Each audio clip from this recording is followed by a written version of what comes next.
दुर्गा कुमावत राजस्थान की एक ऐसी पावर लिफ्टर जिसकी कहानी सिर्फ एक खिलाड़ी की कहानी नहीं बल्कि हौसले की, बदलाव की, यहां तक कि कहूंगा संघर्ष की एक मिसाल है। आप देखिए, दुर्गा कुमावत की शादी 2014 में होती है बाल विवाह के तहत, एक आटा साटा प्रथा के तहत, जिसके बाद 2014 से लेकर 2020 तक यानी कि 14 साल की उम्र में जब दुर्गा कुमावत की शादी हुई होगी तब उनकी कैसी स्थिति रही होगी आप सोच कर देखिए।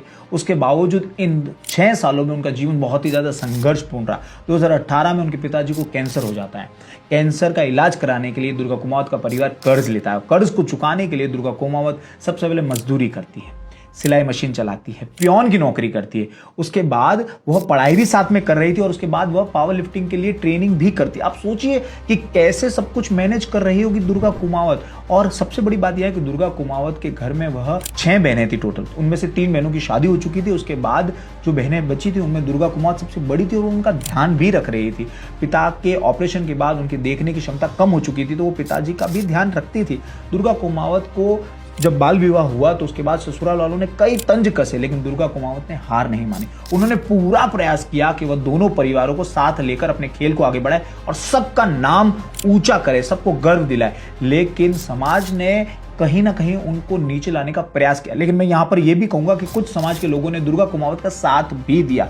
मैं आज राजस्थान के खेल मंत्री कर्नल राज्यवर्धन सिंह राठौर से रिक्वेस्ट करता हूं कि सर, दुर्गा कुमावत में बहुत क्षमता है, पोटेंशियल है, प्लीज सपोर्ट करिए। इस वीडियो को ज्यादा से ज्यादा लोग शेयर करिए ताकि मंत्री जी तक पहुंचे ये वीडियो और उन्हें पता चले कि सर, अगर आप इस भीलवाड़ा की बेटी को, राजस्थान की इस बेटी को अगर आप सपोर्ट करेंगे तो ये बहुत आगे तक जा सकती है। इन्होंने अभी तक 2022 से लेकर 2025 तक 30 मेडल जीते। 12 स्टेट्स में ये लोग पावर लिफ्टिंग का खेल चुकी हैं। इससे इतर इन्होंने स्टेट पर और उसके बाद नेशनल लेवल पर भी कई बार प्रतियोगिता में भाग लिया। एशियन चैंपियनशिप में एक बार इनका सिलेक्शन हुआ, लेकिन इंजरी की वजह से वह आगे नहीं बढ़ पाई। इनकी आर्थिक स्थिति कुछ खास नहीं है। सामाजिक स्तर पर भी लोग कई बार तंज कसते हैं, लेकिन दुर्गा कुमावत का हौसले बहुत ही ज्यादा मजबूत है। मैं एक गारंटी के साथ कह सकता हूं कि दुर्गा कुमावत जैसी लड़कियों को अगर हम आगे लाएंगे, उनकी मदद करेंगे, तो न जाने कितने ज्यादा लोग इंस्पायर होंगे दुर्गा कुमावत की कहानी को देखकर कि अगर ये लड़की कर सकती है तो हम क्यों नहीं कर सकते। इसलिए कहता हूं कि शिकायत करना बंद करिए, बस अपने हालातों से लड़ना शुरू करिए और आप देखिए आप कहां तक पहुंच जाए।